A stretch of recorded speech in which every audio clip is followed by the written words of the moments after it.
प्रत्येक वर्ष साल में 2 बार ही बनाए जाने वाले नवरात्रों में माँ दुर्गा की पूजा उपासना की जाती है।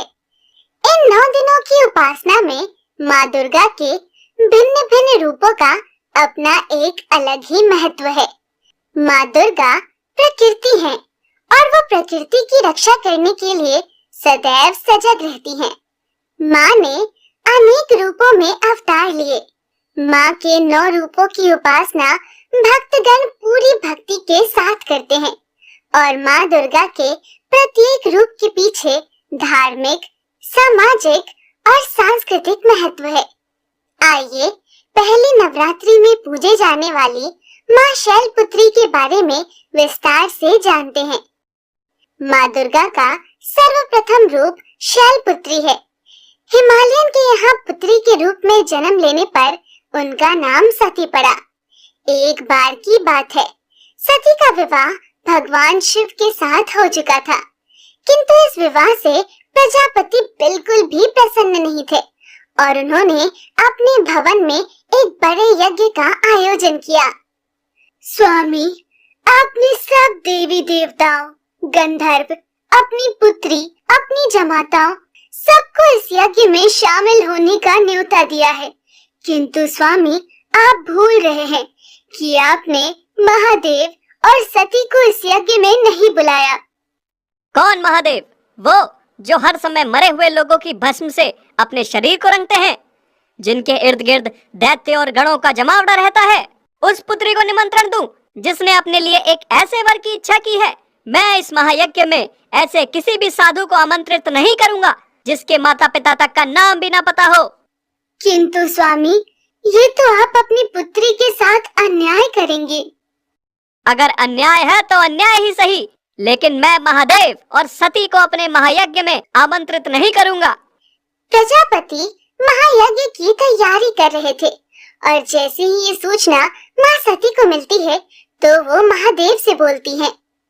महादेव, स्वामी, क्या आपको पता है कि पिताजी ने महायज्ञ का आयोजन किया है और उसमें सभी देवी देवतागण, विष्णु, ब्रह्मा, मेरी बहनों तक को बुलाया है।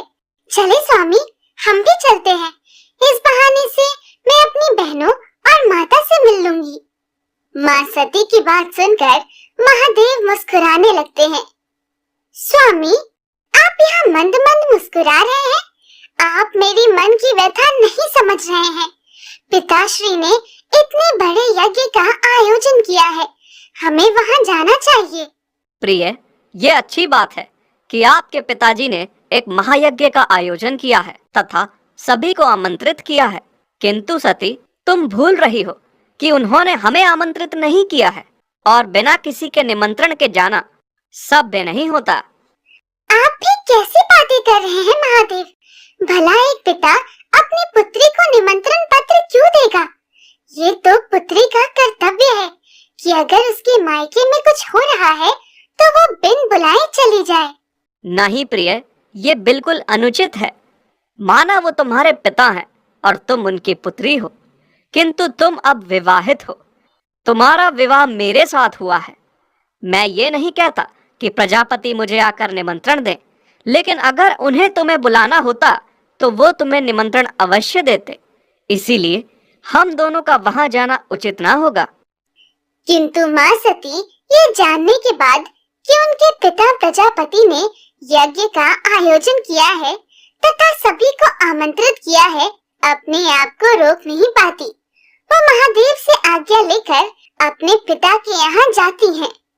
पिताजी, आपने इतने बड़े यज्ञ का आयोजन किया और अपनी पुत्री को नहीं बुलाया।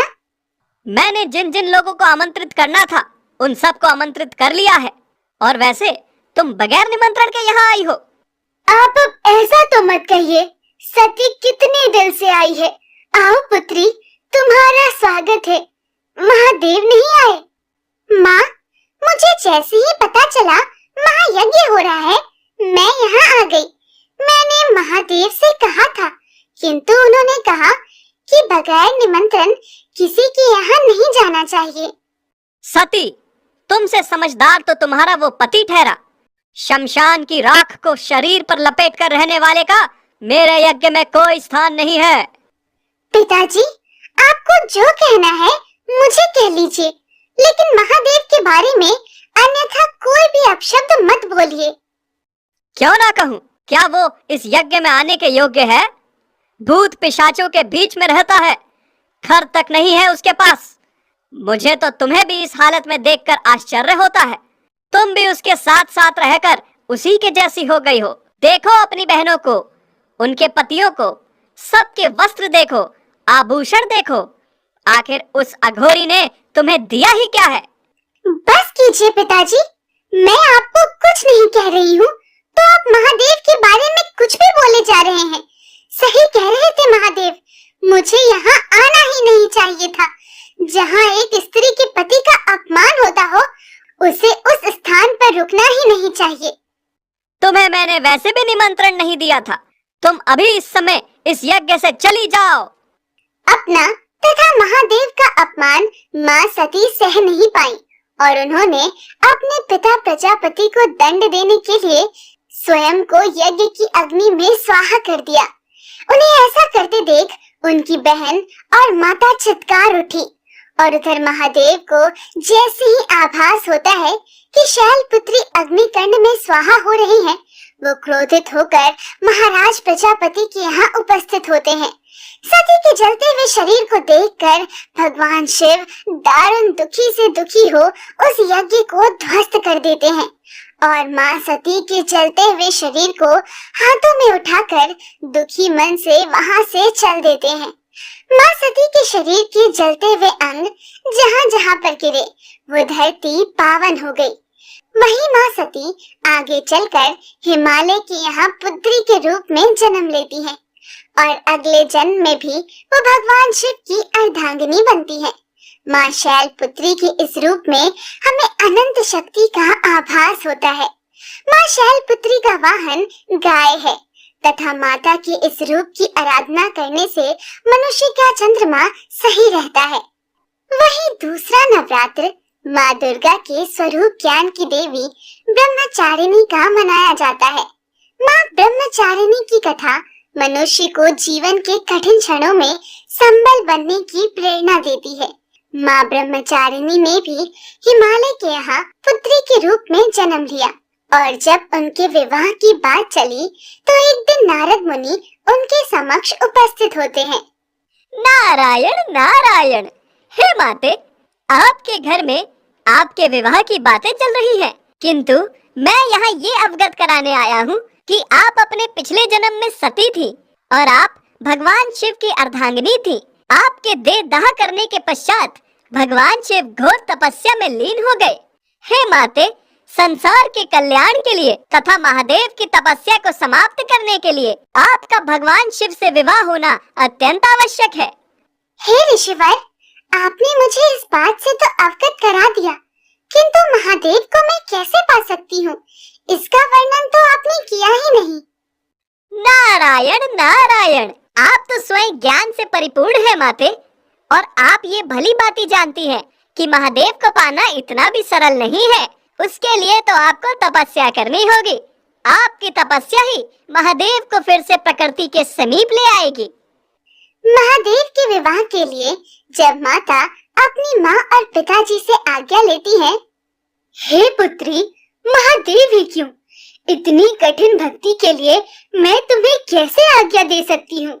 मैं तुम्हारे लिए उनसे भी अच्छा सुयोग्य वर ढूंढ सकती हूँ। पुत्री, हम तुम्हें इतने कष्ट में नहीं देख सकते। माता, पिताजी, मैं पिछले जन्म में महादेव की अर्धांगिनी थी और इस जन्म में भी मैं महादेव की ही अर्धांगिनी बनूंगी।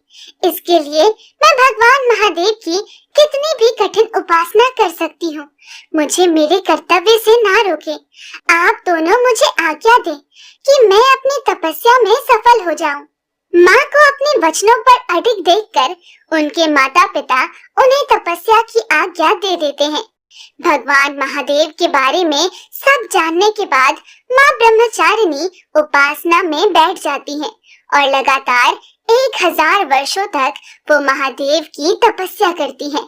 माँ को कन्या के रूप में भगवान शिव की तपस्या करते हुए देखकर ही उनका नाम ब्रह्मचारिणी पड़ता है। वो वर्षों तक केवल टूटे हुए बिल्व पत्ते खाकर भगवान शिव की आराधना करती हैं। फिर वर्षों बाद वो पत्ते भी खाना छोड़ देती हैं, जिससे माँ का एक नाम अपर्णा भी पड़ता है। माँ इतनी कठिन तपस्या कर रही थी कि उनका शरीर एकदम क्षीण हो जाता है। ये देखकर सब देवता चिंतित हो जाते हैं। तब भगवान ब्रह्मा सब देवताओं के साथ माँ के पास आते हैं। हे माते, आप हजारों वर्षों से महादेव की उपासना कर रही हैं। इतना कठिन तप और तपस्या आज तक कभी भी किसी ने महादेव के लिए नहीं किया है। आपको इसका फल अवश्य प्राप्त होगा। किंतु हे माते, आप बहुत ही निर्बल हो गई हैं। भगवान शिव चंद्रमौली रूप में आपसे ही विवाह करेंगे, किंतु अभी आप अपने घर जाकर विश्राम कीजिए। हे ब्रह्मदेव, मैंने जब उपासना का संकल्प लिया था तो ये प्रण भी लिया था कि जब तक महादेव स्वयं आकर मुझे इस तपस्या से नहीं रोकेंगे, मैं ये तपस्या कभी बंद नहीं करूंगी। किंतु हे माते, आप इतनी अत्यंत दुर्बल शरीर के साथ उपासना कैसे कर पाएंगे? मैंने आपके माता पिता को संदेश भिजवा दिया है। वो किसी भी क्षण यहाँ आकर आपको ले जाएंगे। मैं तब तक अपने घर नहीं जाऊंगी जब तक महादेव स्वयं आकर मुझे दर्शन नहीं दे देते। माँ अपने माता पिता को भी यही बोलती हैं तथा उन्हें वहाँ से चले जाने को कहती हैं। फिर वो वर्षों तक भगवान शिव की इसी तरह ही उपासना करती रही और एक दिन भगवान शिव उन पर प्रसन्न हो जाते हैं। हजारों वर्षों से तुम्हारी कठिन तपस्या ने मुझे विवश कर दिया है कि मैं स्वयं तुम्हारे सामने उपस्थित हूँ। आपके दर्शन पाकर मैं धन्य हो गई महादेव, किंतु जब तक आप मुझे इस बात का आश्वासन नहीं देंगे कि आप मुझे अपनी अर्धांगिनी के रूप में स्वीकार करेंगे, मैं अपने घर नहीं जाऊंगी। तुम्हारी कठिन भक्ति देखने के बाद मैं तुमसे विवाह अवश्य करूंगा। तुम्हारी इस कठिन भक्ति के लिए तुम सदा अपने भक्तों के बीच में ब्रह्मचारिणी के रूप में प्रसिद्ध होगी तथा तुम्हारे इस रूप की पूजा जो कोई भी व्यक्ति, देवता या गंधर्व करेगा, कठिन संघर्षों के बीच में भी कभी उसका मन विचलित नहीं होगा। भगवान शिव के दर्शन देने पर तथा सभी देवी देवता भी उस समय वहां उपस्थित हो जाते हैं और भगवान शिव से आग्रह करते हैं कि वो जल्द से जल्द माँ से विवाह कर पृथ्वी पर हो रहे अत्याचारों को समाप्त करें। उसके बाद माँ ब्रह्मचारिणी अपने घर लौट आती है और कुछ समय पश्चात भगवान शिव का विवाह उनके साथ हो जाता है। माँ के हर रूप की अपनी एक अलग ही महिमा है। वो हमें कठिन से कठिन समय पर विचलित न होने का संदेश देती है तथा अपने कर्म को सर्वोपरि रखने का उद्देश्य भी देती है। और जो भक्त माता का स्मरण दिल से करता है, उसकी सभी मनोकामनाएं पूर्ण हो जाती हैं। नवरात्रि के तीसरे दिन माँ चंद्रघंटा का व्रत होता है। माँ चंद्रघंटा का चेहरा स्वर्ण के समान कांतिमय होता है।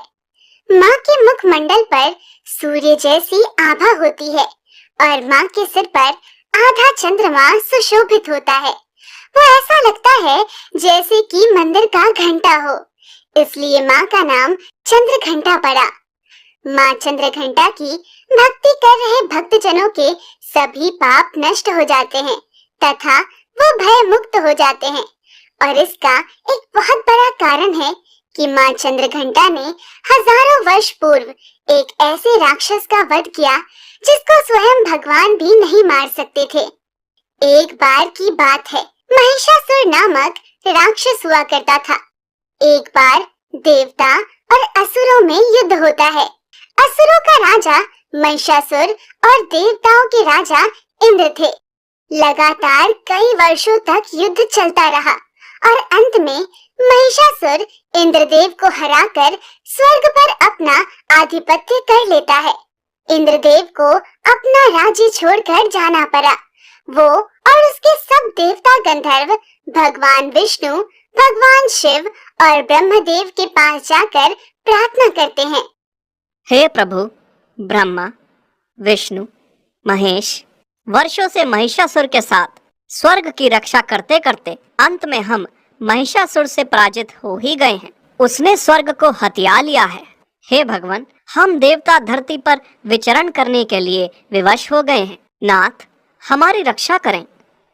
इंद्रदेव, हम आपकी सहायता कर तो दें, किंतु महिषासुर को ब्रह्मदेव से वरदान प्राप्त है कि उसे कोई भी देवता, गंधर्व या भगवान नहीं मार सकता। इसीलिए उसकी अराजकता दिन पर दिन बढ़ती जा रही है। वरदान प्राप्त होने से उसकी शक्तियां पार हो गई हैं, किंतु उसका विनाश नहीं हो सकता। ये उसकी भूल है।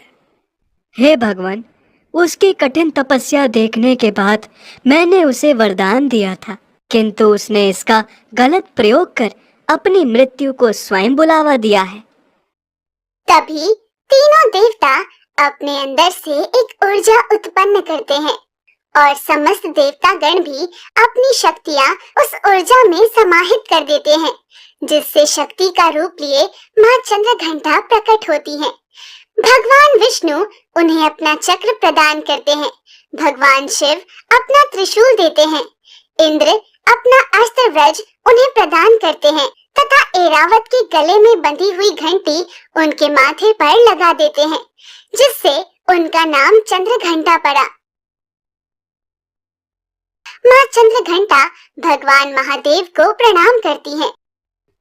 हे देवी, आपकी उत्पत्ति हम सब देवताओं की ऊर्जा से हुई है, इसीलिए आपका मुखमंडल सूर्य की भांति चमक रहा है। आपसे निवेदन है कि महिषासुर का संहार कर दीजिए, जिससे देवताओं को वापस स्वर्ग मिल जाए।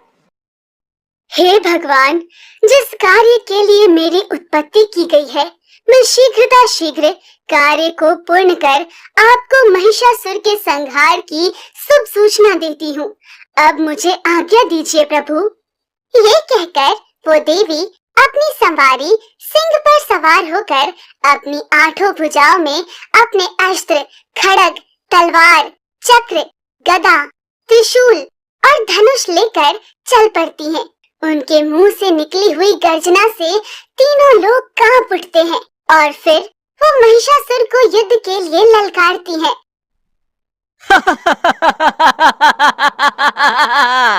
मेरा नाम महिषासुर है और मुझे कोई भी पराजित नहीं कर सकता। देवताओं में जब युद्ध करने की क्षमता खत्म हो गई है, तो उन्होंने ये देवी उत्पन्न कर दी है। उन्हें क्या लगा कि वो ऐसे कोई भी चमत्कारी चीज मेरे पास भेजेंगे और वो मेरा वध कर देगी। महाराज, इस बात को अन्यथा ना लें। मैं स्वयं देख कर आया हूँ। वो सब अस्त्रों से परिपूर्ण है। उनके मुखमंडल पर एक अलग ही आभा है और उनकी आंखों में क्रोध के मारे ज्वाला उत्पन्न हो रही है। उसने हमें युद्ध के लिए ललकारा है। जाओ, सभी सैनिकों को लेकर जाओ और उसके साथ युद्ध करो। देख लेना, तुम लोग ही उसे क्षण भर में नष्ट कर दोगे। किंतु जिस तरह महिषासुर सोच रहा था, उसका बिल्कुल विपरीत होता है। माता चंद्रघंटा उसके भेजे गए सभी असुरों का संहार कर देती है। उसके बाद महिषासुर अपने अधीन बड़े बड़े राक्षस और दानवों को माँ चंद्रघंटा से लड़ने के लिए भेजता है। वहाँ पर भी माँ चंद्रघंटा सब राक्षस और दानवों का वध कर महिषासुर को युद्ध के लिए ललकारती है। कायर महिषासुर, तुझे तो अपनी असीम शक्तियों के ऊपर घमंड है, फिर भी तू अपने दानवों और राक्षसों को मुझसे युद्ध करने के लिए भेज रहा है। यह तेरी कायरता को दर्शाता है। अगर तू खुद को शक्तिमान मानता है तो आकर मुझसे युद्ध कर। माँ चंद्रघंटा के युद्ध के लिए ललकारने पर महिषासुर, जो कि एक मायावी राक्षस था, अपना रूप बदलकर माता के सामने प्रकट होता है। किंतु माँ चंद्रघंटा उसे भैंसे के रूप में पहचान जाती है और उस पर प्रहार देती है। किंतु वो अपनी मायावी शक्तियों से अपने बहुत सारे महिषासुर बना लेता है। तभी माँ चंद्रघंटा भी अपने विभिन्न रूपों में प्रकट हो जाती हैं। एक एक करके बने हुए सब महिषासुर का वध करने लगती हैं। तभी महिषासुर भैंसों के रूप में माँ के शेर को ललकारता है और वो शेर आगे बढ़कर जैसे ही उस भैंस के बीच में से पकड़ता है, उसमें से महिषासुर निकलता है और माँ चंद्रघंटा तभी अपना त्रिशूल लेकर उसका वध कर देती है। माँ के द्वारा महिषासुर के मारे जाने पर सभी देवता माँ चंद्रघंटा की प्रशंसा कर उनकी आरती करते हैं। माँ चंद्रघंटा अपने आप में बहुत शक्तिशाली थी, इसलिए जो भी भक्तगण माँ चंद्रघंटा की पूजा करता है वो भय मुक्त हो जाता है और माँ चंद्रघंटा का मुख्य मंडल सूर्य की भांति चमकता है, इसलिए वो शुक्र की देवी भी है। महिषासुर के वध के बाद इंद्र अपने सभी देवताओं और गंधर्व के साथ वापस स्वर्ग में जाकर राज करने लगते हैं। पर वहीं माता का चौथा नवरात्र आता है, जिसमें सब लोग माँ कुष्मांडा की पूजा अर्चना करते हैं। इन माँ कुष्मांडा के मुख्य मंडल की आभा कांतिमय आभा है। इनके चेहरे पर सदैव एक मंद मुस्कान रहती है। कुष्मांडा माता की 8 भुजाएं हैं तथा उनकी 8 भुजाओं में कमंडल, धनुष बाण, कमल पुष्प, अमृत कलश और चक्र व गदा है। उनकी एक भुजा में सिद्धियों और निधियों को देने वाली एक जप माला भी है। माँ कुष्मांडा को कुष्मांड कद्दू की बलि पसंद है, इसलिए इन माँ का नाम कुष्मांडा पड़ा और उनका प्रिय वाहन सिंह है। माँ कुष्मांडा की उत्पत्ति उस समय पर हुई जब सृष्टि नहीं थी, चारों तरफ सिर्फ अंधकार ही अंधकार था। तब अचानक एक दिन एक रहस्यमय हंसी की उत्पत्ति होती है और जब पूरे संसार और सृष्टि में सिर्फ भगवान शिव ही विराजमान थे, भगवान शिव जब ये हंसी सुनते हैं तो वो उन्हें प्रकट होने के लिए बोलते हैं। माँ की हंसी की ध्वनि जो सूर्य के बीच में से उत्पन्न हुई, वहीं से माता की उत्पत्ति हुई। भगवान शिव को प्रणाम करती है। हे देवी, क्योंकि सृष्टि को पहले हंसी की ध्वनि आपसे मिली है, इसीलिए आप आदि देवी के नाम से जानी जाएंगी। आपकी उत्पत्ति का एक ये कार्य प्रकृति की संरचना करना भी है। आपकी उत्पत्ति से ही इस संसार में भिन्न भिन्न चीजों की उत्पत्ति होगी। आप ही के तेज से सबके अंदर तेज व्याप्त होगा। भगवान शिव को मेरा प्रणाम। हे प्रभु, मैं तो सिर्फ एक ध्वनि मात्र हूँ।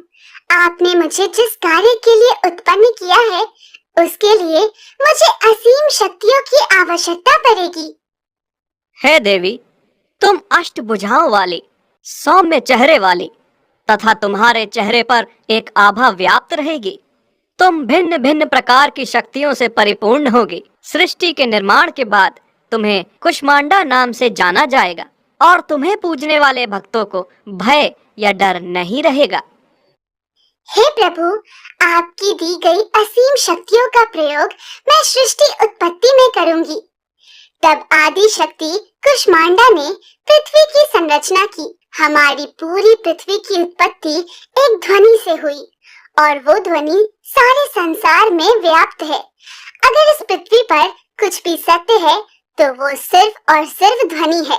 ध्वनि आपको परमात्मा से जोड़ती है और इसलिए माँ कुष्मांडा जो सूर्य के बीच में उत्पन्न है, जो भक्तगण माँ कुष्मांडा की पूजा करते हैं, उनका सूर्य बलवान होता है। 5वीं नवरात्रि में सभी भक्तगण भक्ति में लीन होकर जिस देवी की पूजा अर्चना करते हैं, उस देवी का नाम स्वर्ण अक्षरों में स्कंद माता है। स्कंद माता का मुख्य मंडल शुभ्र वर्ण का है। स्कंद माता की पूजा सभी भक्तगण अधिकतर संतान प्राप्ति के लिए करते हैं। माँ स्कंद माता वात्सल्य की देवी है और इनकी भक्ति करने से मूर्ख इंसान भी ज्ञान प्राप्त कर लेता है। इन देवी के स्वरूप की अगर व्याख्या की जाए तो ये 4 भुजाओं वाली देवी है। इनकी एक भुजा में एक नन्हा बालक विराजित है, जो कोई और नहीं भगवान शिव के पुत्र कार्तिकेय हैं, जिसे स्कंद भी कहा जाता है। इसलिए इन माता का नाम स्कंद माता है। एक समय की बात है, इंद्र और कार्तिकेय में किसी बात को लेकर बहस हो जाती है और वो युद्ध तक पहुंच जाती है। इंद्र कार्तिकेय पर हमला करने वाला है, ये सुनकर माँ पार्वती क्रोधित हो जाती हैं। इंद्र का इतना दुस्साहस कि उसने मेरे पुत्र पर हमला करने की सोची। लगता है इंद्र को अपनी शक्तियों पर अभिमान हो चला है। गण, अभी के अभी भगवान शिव के पास जाकर इस बात का बखान करो और उन्हें तुरंत इंद्र को दंड देने के लिए कहो। पर उस समय भगवान शिव कैलाश पर्वत पर अपनी आराधना में लीन थे। गण भगवान शिव को आराधना में लीन हुआ देखकर उनके समक्ष जाने का दुस्साहस नहीं कर पाते, इसलिए वो वापस आ जाते हैं। माते, भगवान शिव तो तपस्या में लीन है, उन्हें इस समय इस बात की सूचना देना उचित नहीं रहेगा। क्या उचित है, क्या अनुचित है, ये एक माँ से मत कहिए। आप लोग रहने दीजिए, मैं स्वयं जाकर इंद्र के घमंड को चूर करती हूँ। ये कहकर माँ आदि शक्ति के रूप में आ जाती हैं। वो क्रोधित हुई इंद्र के पास पहुँचती हैं। माता पार्वती का रौद्र रूप देखकर इंद्र भय से कांप जाता है और सभी देवताओं के साथ मिलकर माता पार्वती स्कंद माता के रूप में स्तुति करने लगते हैं। हे स्कंद माता, मुझे क्षमा करें। जिस प्रकार कार्तिकेय आपका पुत्र है, हे माता, हम भी आपके पुत्र हैं। जिस तरह आप अपने पुत्र कार्तिकेय की गलतियों और भूलों को क्षमा करती हैं, उसी प्रकार हे माता, हम पर भी अपनी कृपा दृष्टि दिखाइए। हम क्षमा प्रार्थी हैं, भूलवश हमसे ये अहित हुआ है। हे माता, हम पर कृपा करें। सभी लोग स्कंद माता की स्तुति कर, उनकी पूजा अर्चना कर, उनके क्रोध को शांत करते हैं। तभी भगवान शिव वहां पर आ जाते हैं। हे देवी पार्वती, अपने बच्चों पर क्रोधित मत होइए। माँ अपने बच्चों की भूल को क्षमा करती हैं। आप अपना क्रोध शांत करें। एक माता के मुखमंडल पर अपने बच्चों को लेकर इतना क्रोध शोभा नहीं देता। आप स्कंद के साथ साथ इन सब की भी जननी हैं। महादेव जब माँ पार्वती को शांत कराते हैं तो उनका क्रोध शांत हो जाता है और वो इंद्र देवता को क्षमा कर देती हैं और महादेव माँ पार्वती के इस रूप को स्कंद माता का नाम देते हैं तथा इनकी उपासना करने वाले प्रत्येक भक्तगण की सब मनोकामनाएं पूर्ण हो जाती हैं और उनकी पूजा अर्चना से भक्तगण मोक्ष को प्राप्त करते हैं। नवरात्रि के छठे दिन सभी भक्तगण माँ कात्यायनी की पूजा अर्चना में लीन हो जाते हैं। जो कोई भी माँ कात्यायनी की पूजा करता है वो भक्त अर्थ, धर्म, काम और मोक्ष चारों फलों को पा लेता है और इस भक्त के रोग, शोक, संताप और भय सब नष्ट हो जाते हैं। इनकी 4 भुजाएं हैं। दाईं तरफ का ऊपर वाला हाथ अभय मुद्रा में है तथा नीचे वाला हाथ वर मुद्रा में। माँ के बाईं तरफ के ऊपर वाले हाथ में तलवार है, वो नीचे वाले हाथ में कमल का फूल सुशोभित है। इनका वाहन भी सिंह है। इनका स्वरूप अत्यंत भव्य और दिव्य है। ये स्वर्ण के समान चमकीली है तथा ये मृदुल भाषिणी है। इन माता की उत्पत्ति से जुड़ी एक कथा है। एक समय की बात है, कात्य गोत्र के महर्षि कात्यायन आदि शक्ति जगदम्बा की उपासना की। वर्षों तक वो माँ जगदम्बा की उपासना करता रहा और एक दिन माँ प्रसन्न होकर, मैं तुम्हारी भक्ति से बहुत प्रसन्न हूँ, मांगो पुत्र, क्या वर मांगते हो? हे माता, वर्षों से मैं आपकी इस रूप में आराधना कर रहा हूँ। मेरी कोई बहुत बड़ी इच्छा नहीं है, किंतु मैं चाहता हूँ कि आप जैसी शक्ति से संपूर्ण मृगभाषी तथा तेजस्वी बालिका मेरे यहाँ जन्म ले। तुम्हारी भक्ति से मैं बहुत प्रसन्न हूँ। मैं तुम्हें वचन देती हूँ कि मैं कन्या के रूप में तुम्हारे घर में जन्म लूंगी तथा संसार में वैज्ञानिक दृष्टि से होने वाले कार्यों को संपूर्ण करूंगी। माँ के वरदान पाकर महर्षि वहाँ से चले जाते हैं और कुछ समय पश्चात उनके यहाँ एक कन्या की उत्पत्ति होती है जिसे वो प्यार से कात्यायनी बुलाते हैं। पुत्री के जन्म के बाद वो देखते हैं कि उनकी पुत्री सृजन में बहुत से कार्य को वैज्ञानिक तरीके से पूर्ण करती हैं। उस समय पर होने वाले नित्य नए प्रयोग माता कात्यायनी ने किए। पुत्री, तुम नित्य नए प्रयोग करती हो, किंतु कभी कभी तो मुझे समझ ही नहीं आता इन सब का प्रयोग आखिर कहाँ होता है। पिताजी, जैसा कि आप जानते हैं, परिवर्तन प्रकृति का नियम है और उस नियम में ये बात भी लागू होती है कि हमें नए नए प्रयोगों को करते रहना चाहिए, जिससे कि जीवन जीने का रास्ता सरल और सुगम हो जाए। इन्हीं सब कार्यों में एक भक्ति भी है, जिसे करने मात्र से मनुष्य अपने दुखों से मुक्त हो जाता है। तुम्हारे द्वारा किया गया प्रत्येक कार्य मनुष्य के जीवन को सरल बनाए, भला इससे अच्छी और क्या बात हो सकती है। युगों युगों तक तुम्हें वैज्ञानिक दृष्टि की देवी के रूप में जाना जाएगा। माँ कात्यायनी अपने कार्य में लगी रही और एक बार वृंदावन से सभी गोपियाँ भगवान कृष्ण से विवाह करना चाहती थी। इसलिए उन्होंने माँ कात्यायनी की पूजा की कि वो उनका मार्ग सुगम बनाए, कि वो कृष्ण से विवाह कर सके। वृंदावन में, हे माँ, आप सब जानती हैं कि कृष्ण को हम सब अपने हृदय से प्रेम करते हैं, किंतु कृष्ण को पाना संभव नहीं है, और तब तो बिल्कुल भी नहीं जब हम सब उन्हें अपने पति के रूप में पाना चाहते हैं। ये तुम सबका प्रेम ही है जो तुम कृष्ण से करती हो। मैं उसका सम्मान करती हूँ, किंतु अभी तुम लोगों ने कहा कि ये संभव नहीं है, तो फिर ऐसी प्रार्थना क्यों?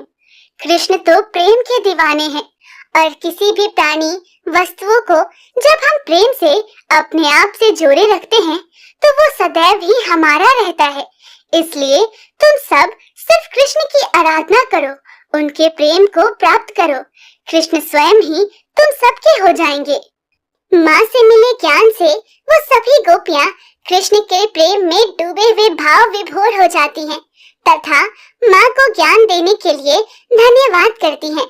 सब गोपियों ने यमुना किनारे कालिंदी यमुना पर ये प्रार्थना अर्चना की और उसी पूजन अर्चना से माँ का नाम ब्रजमंडल की अधिष्ठात्री देवी के रूप में प्रतिष्ठित है।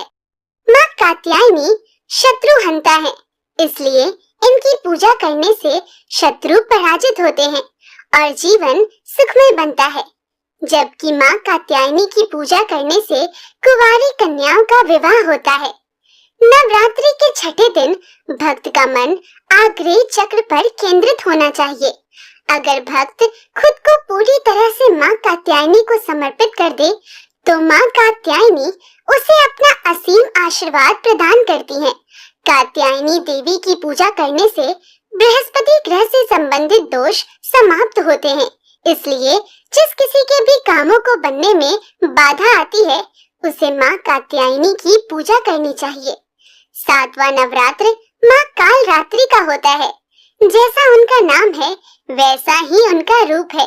खुले बालों में अमावस की रात से भी काली माँ कालरात्रि की छवि देखकर ही भूत प्रेत भाग जाते हैं। माँ का वर्ण काला है, इसलिए इनका नाम कालरात्रि भी पड़ा। इस देवी के 3 नेत्र हैं।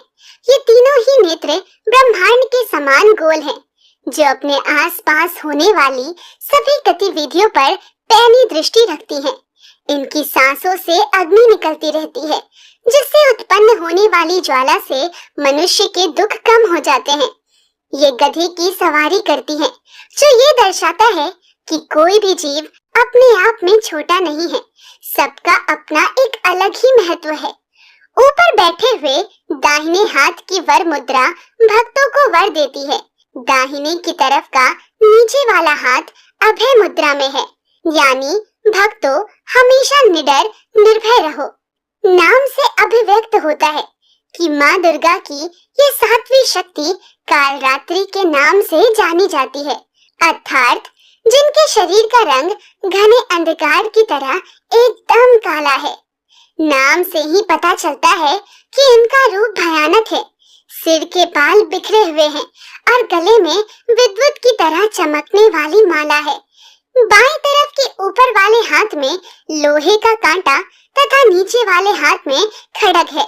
माँ का ये रूप देखने से एक बार भक्तों के मन में भय जरूर उत्पन्न होता है, किंतु माँ के द्वारा दिए गए आशीर्वाद से वो हमेशा सुख में जीवन बिताते हैं। बहुत समय पहले की बात है। शुंभ और निशुंभ और रक्त बीज जैसे राक्षसी दानवों ने पृथ्वी और स्वर्ग लोक पर हाहाकार मचा दिया तथा असंख्य नरसंहार कर डाले। तभी सभी देवतागण भगवान शिव के पास जाते हैं। महादेव, शुंभ और निशुंभ दोनों राक्षसों ने तीनों लोकों पर आक्रमण कर असंख्य जीवों का नाश कर दिया है तथा वर्षों से चले आ रहे इस युद्ध में सभी देवता बुरी तरह थक गए हैं। हे महादेव, हम सब पर कृपा करें तथा उन दोनों राक्षसों का नाश करें। वो दोनों इसीलिए इतने अधिक प्रबल हैं क्योंकि उनके साथ रक्त बीज खड़ा है। हे प्रभु, उसका संहार करना अत्यंत कठिन है। आप सभी देवतागण निश्चिंत हो जाइए। ऐसी कोई भी शक्ति नहीं है जो अधिक समय तक तीनों लोगों को विचलित कर कर रख सके। उन लोगों का अंतिम समय आ गया है। इसीलिए हे पार्वती, तुम जगत जननी हो। अब तुम ही इस पृथ्वी और तीनों लोकों की रक्षा कर सकती हो। प्रभु, मेरे अंदर अभी क्रोध की अग्नि धधक रही है। पहले भी पृथ्वी पर तथा तीनों लोकों में इन दानवों का अत्याचार होता ही रहता है। हे माँ, अब तुम ही हमें इन तीनों के अत्याचारों से मुक्ति दिलाओ। देवताओं की स्तुति करने से और महादेव की आज्ञा पाकर माँ पार्वती माँ दुर्गा का रूप धारण कर लेती हैं। फिर माँ दुर्गा अपने सिंह की सवारी करके शुंभ और निशुंभ राक्षसों से लड़ने के लिए चल देती हैं।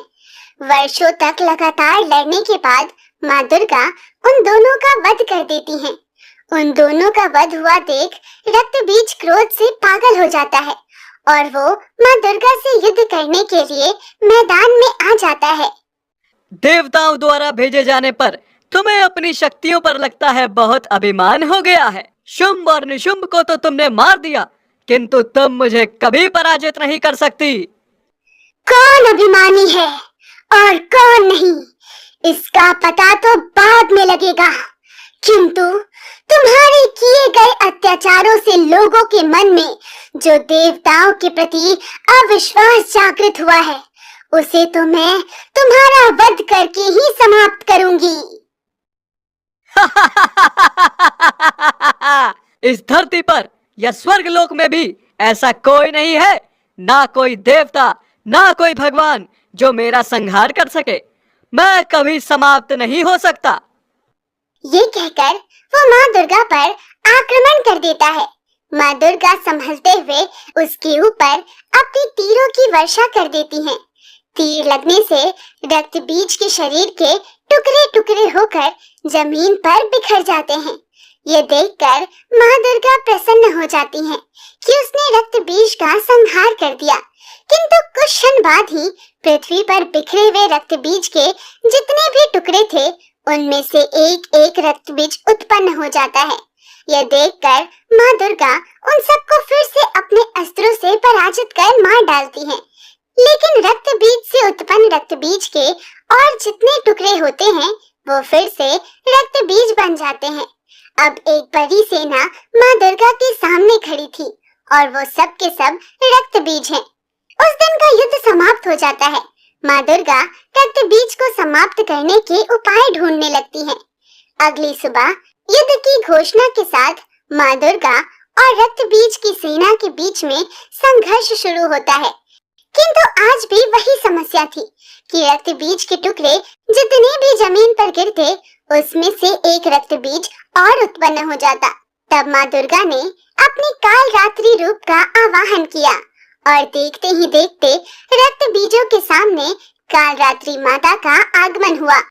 अब काल रात्रि माता क्रोध में एक एक रक्त बीज को मारकर उसका तभी के तभी खून पी लेती है और इस तरह करके माता एक एक रक्त बीज का संहार कर दिया और उसके खून को धरती पर गिरने से पहले ही पी जाती। देखते ही देखते रक्त बीज के सभी रूपों का संहार माँ काल रात्रि के हाथों हो जाता है।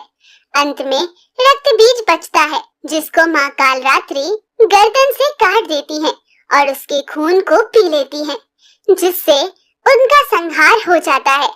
इनका रूप भले ही भयंकर हो, लेकिन ये सदैव शुभ फल देने वाली माँ है, इसलिए ये शुभंकरी कहलाई। अर्थात इनके इस रूप से भक्तों को किसी भी प्रकार से भयभीत या आतंकित होने की कतई आवश्यकता नहीं, बल्कि उनकी पूजा अर्चना करने से मनुष्य भय से मुक्त हो जाता है। काल रात्रि की उपासना करने से ब्रह्मांड की सारी सिद्धियों के दरवाजे खुलने लगते हैं और तमाम असुरी शक्तियां उनके नाम के उच्चारण से ही भयभीत होकर दूर भागने लगती है। इसलिए दानव, दैत्य, राक्षस और भूत प्रेत उनके स्मरण से ही भाग जाते हैं। अंधकार में स्थितियों का विनाश करने वाली शक्ति है कालरात्रि। काल से भी रक्षा करने वाली यह शक्ति है। यह ग्रह बाधाओं को भी दूर करती है और अग्नि, जल, जंतु, शत्रु और रात्रि भय दूर हो जाते हैं। इनकी कृपा से भक्त हर तरह के भय से मुक्त हो जाता है। नवरात्रों में हर देवी का अपना एक अलग ही स्थान है और उनकी पूजा अर्चना का अलग अलग फल। इसलिए प्रत्येक मनुष्य को हर देवी का आवाहन कर उनसे जीवन को सरल और सुगम बनाने की प्रार्थना करनी चाहिए। नवरात्रि में 8वें दिन माँ महागौरी की पूजा की जाती है। नाम से प्रकट है कि इनका रूप पूर्णतः गौर वर्ण है। इनकी उपमा शंख, चंद्र और कूंद के फूल से दी गई है। फलदायिनी है माँ महागौरी। माँ गौरी की आयु 8 साल की मानी गई है। इनके सभी आभूषण और वस्त्र सफेद हैं, इसलिए इन्हें श्वेतांबर धरा कहा गया है। महागौरी माँ की 4 भुजाएं हैं और वाहन वृषभ है, इसलिए वृषारूढ़ा भी कहा गया है। इनके ऊपर वाला दाहिना हाथ अभय मुद्रा है तथा नीचे वाला हाथ त्रिशूल धारण किया हुआ है। ऊपर वाले बाएं हाथ में डमरू धारण कर रखा है और नीचे वाले हाथ में वर मुद्रा है। माँ गौरी ने भगवान शिव से विवाह करने के लिए कठोर तप किया। एक दिन महादेव, माँ गौरी वर्षों से आपकी तपस्या में लीन है। हे महादेव, आप उन्हें दर्शन दीजिए। भूख प्यास सब भूलकर माँ गौरी ने आपकी कठिन तपस्या की है। देखिए तो उनका पूरा देह श्रृंग हो गया है। जब वो आपकी तपस्या के लिए बैठी थीं, तो उनका वर्ण बिल्कुल श्वेत था। विष्णु, उनकी तपस्या से मैं अत्यंत प्रसन्न हूँ और उन्हें जल्द ही दर्शन भी प्रदान करूंगा। हे महादेव, आप तो जानते ही हैं, महागौरी और आपके मिलन से संसार में हो रहे अनेकों दुखों का नाश होगा, अन्यथा देर ना करें। भगवान विष्णु के चले जाने के बाद महादेव महागौरी के सामने उपस्थित होते हैं। उठो देवी, मैं तुम्हारी तपस्या से अत्यंत प्रसन्न हूँ। मुझ पर कृपा करने के लिए आपका बहुत बहुत धन्यवाद। हे प्रभु, मैं वर्षों से केवल आपकी ही तपस्या कर रही हूँ, क्योंकि मैं चाहती हूँ कि मैं वर के रूप में आपका वरण करूँ। तथास्तु। फिर भगवान शिव महागौरी को देखते हैं। उनकी पूरी काया तपस्या करते करते काली हो गई थी। महागौरी ने कठोर तपस्या की थी, इसी वजह से इनका शरीर काला पड़ गया। लेकिन तपस्या से प्रसन्न होकर भगवान शिव ने इनके शरीर को गंगा के पवित्र जल से धोकर कांतिमय बना दिया। उनका रूप गौर वर्ण का हो गया, इसलिए ये महागौरी कहलाई। ये अमोघ फलदायिनी है और इनकी पूजा से भक्तों के तमाम दुख धुल जाते हैं। पूर्व संचित पाप भी नष्ट हो जाते हैं। महागौरी का पूजन अर्चन, उपासना, आराधना कल्याणकारी है। इनकी कृपा से अलौकिक सिद्धियां भी प्राप्त होती हैं। नवरात्रि के 8वें दिन माँ महागौरी की पूजा की जाती है। माँ महागौरी राहु की स्वामिनी मानी जाती हैं। जो जातक नवरात्रि के 8वें दिन माँ महागौरी की पूजा अर्चना करते हैं, उनकी जन्म पत्री का राहु दोष समाप्त हो जाता है। माँ दुर्गा जी की 9वीं शक्ति का नाम सिद्धिदात्री है। ये सभी प्रकार की सिद्धियों को देने वाली है। नवरात्रि पूजन के 9वें दिन इनकी उपासना की जाती है। इस दिन शास्त्रीय विधि विधान और पूर्ण निष्ठा के साथ साधना करने वाले भक्त को सभी सिद्धियों की प्राप्ति हो जाती है तथा उसकी संपूर्ण मनोकामनाएं पूर्ण हो जाती हैं। सृष्टि में कुछ भी उनके लिए अगम्य नहीं रह जाता है। ब्रह्मांड पर पूर्ण विजय प्राप्त करने की सामर्थ्य उसमें आ जाती है। नवदुर्गाओं में माँ सिद्धिदात्री अंतिम है। माँ सिद्धिदात्री 4 भुजाओं वाली है। इनका वाहन सिंह है। ये कमल पुष्प पर भी आसीन होती है। इनकी दाहिनी तरफ के नीचे वाले हाथ में कमल पुष्प है। मार्कंडेय पुराण के अनुसार 8 सिद्धियां अणिमा, महिमा, गरिमा, लघिमा, प्राप्ति, प्राकाम्य, इशित्व और वशित्व। माँ सिद्धिदात्री के बारे में एक कथा प्रचलित है। करोड़ों वर्ष पूर्व जब भगवान शिव अकेले पूरे ब्रह्मांड में विचरण करते थे और वो घोर तपस्या में लीन हो जाते थे, तब एक दिन भगवान शिव सिद्धिदात्री की आराधना करते हैं। हजारों वर्ष तक भगवान शिव उनकी आराधना करते रहे। तब एक दिन एक ज्वाला उत्पन्न होती है और वो भगवान शिव से कहती है, युगों युगों से मेरी आराधना करने वाले, मैं सिद्धियों की देवी हूँ, मांगो, क्या मांगना चाहते हो? हे देवी, मैं सभी सिद्धियां प्राप्त करना चाहता हूँ, क्योंकि मैं ही आदि हूँ और मैं ही अंत, और मैं एक विलक्षण संसार की रचना करने जा रहा हूँ, जिसमें देवी, देवता, असुर, मानव, जीव जंतु, पेड़ पौधे, नदी, समुद्र और झरने सब सम्मिलित होंगे। हे महादेव, अति उत्तम विचार है, किंतु इसमें मेरा आपको क्या समर्थन चाहिए? कृपया कर मुझे अपनी 8 सिद्धियों के बारे में ज्ञान दें। इन्हें प्राप्त करने के बाद मैं संसार की एक संपूर्ण रचना कर सकूं। हे महादेव, जगत कल्याण के लिए आपने बेहद ही महत्वपूर्ण प्रश्न किया है। मैं आपको अपनी 8 सिद्धियों के बारे में विस्तार से बताती हूँ, जिसकी साधना करने मात्र से बुद्धि की प्राप्ति होती है तथा कष्ट दूर हो जाएंगे। ज्ञान के बिना कुछ भी करना संभव नहीं है।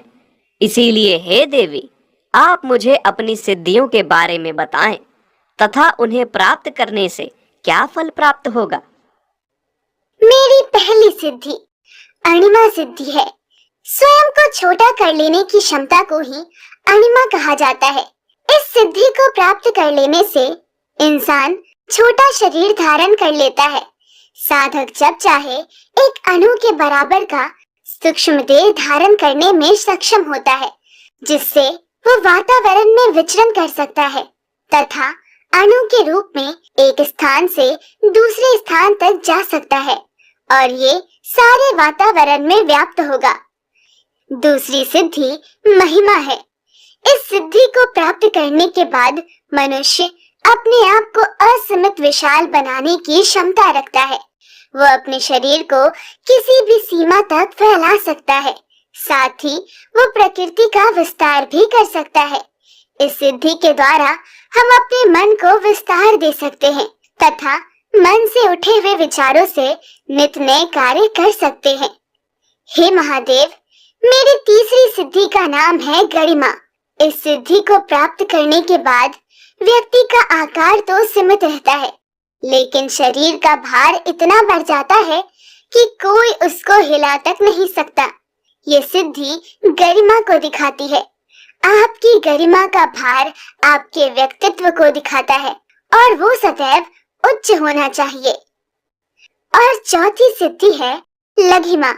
इस सिद्धि को प्राप्त करने के बाद व्यक्ति का शरीर इतना हल्का हो सकता है कि वो हवा से भी तेज गति से उड़ सकता है।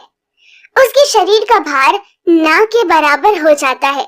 वो अपनी इच्छा से किसी भी चीज के पास जा सकता है और उसे अपने पास ला भी सकता है, और ये हमारा मन होगा। और मेरी पांचवी सिद्धि का नाम प्राप्ति सिद्धि है। जैसा कि इसके नाम से साफ होता है कि इस सिद्धि को प्राप्त कर लेने के बाद व्यक्ति कुछ भी प्राप्त कर सकता है। असंभव को संभव में बदल लेने की क्षमता प्रदान करती है प्राप्ति सिद्धि। वो धरती पर जो चाहे कर सकता है, सभी उसके गुलाम होंगे। इसे तप द्वारा प्राप्त किया जाएगा। हे महादेव, मेरी छठी सिद्धि है प्रकाम्य सिद्धि। इस सिद्धि को प्राप्त करने के बाद व्यक्ति किसी के भी मन की बात को जान और समझ सकता है, किसी की भी इच्छा को भांप सकता है, चाहे सामने वाला व्यक्ति बताए या नहीं बताए। इसे एक मनोवैज्ञानिक सिद्धि भी कहा जा सकता है।